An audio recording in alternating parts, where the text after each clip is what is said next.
భవనాన్ని ఇచ్చుకొచ్చి గదిలో మార్చి మళ్ళీ కట్టారో ఏమో మాయజాలము తెలుసు మంత్రకారడి తెలుసు రెంటి కన్న ఇది ఇంకోటేమో నీలాకాశం నేలాకొస్తే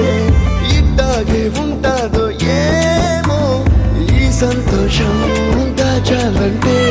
హృదయాలు ఓ వంద కావాలేమో ఇంతందంగా ఉంటుందా ఈ లోకం